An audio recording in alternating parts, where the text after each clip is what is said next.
Hi friends, சூப்பரான ஒரு cauliflower fried masala அப்படின்னு சொல்லிக்கலாம். இது எப்படி வேணால் சொல்லிக்கலாம். இந்த மாதிரி குழம்பு நிறையா வச்சுருப்பாங்க. பட் நான் இன்றைக்கி ஒரு பேர் வச்சுருக்கேன். அந்த பேர் எனக்கே தெரில. பக்கோடா குழம்புன்னு சொல்லுவாங்க இல்லையா?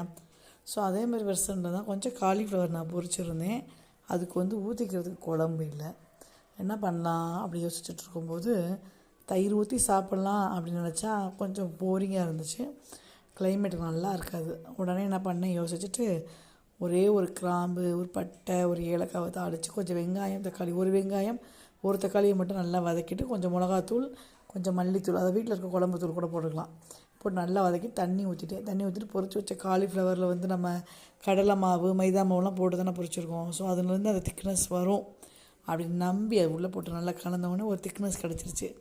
இது ஒரு டைம் சாப்பாட்டுக்கு இந்த கிரேவி போதுமானதாக தான் இருக்குது. டேஸ்ட்டும் ரொம்ப ரொம்ப நல்லா இருந்துச்சுங்க. அதை பொரிச்ச காலிஃப்ளவர் உள்ளே போட்டு கிளறிட்டு இது சூப்பராக சாதத்தில் பிசைஞ்சு சாப்பிட்டுட்டு அதே காலிஃப்ளவர் பொரிச்சதையும் சைடிஷாக வச்சு அன்னைக்கு லஞ்சை முடிச்சாச்சு. இது நல்லா இருந்துச்சு. அதனால தான் உங்கள் கூட நான் ஷேர் பண்ணியிருக்கேன். எல்லாேருக்கும் தெரிஞ்சிருக்கலாம், பட் தெரியாதுன்னு நம்பி ஷேர் பண்ணுறேன். கண்டிப்பாக இந்த ரெசிபி பிடிச்சிருந்துச்சின்னா லைக் பண்ணுங்கள், கண்டிப்பாக சப்ஸ்கிரைப் பண்ணுங்கள்.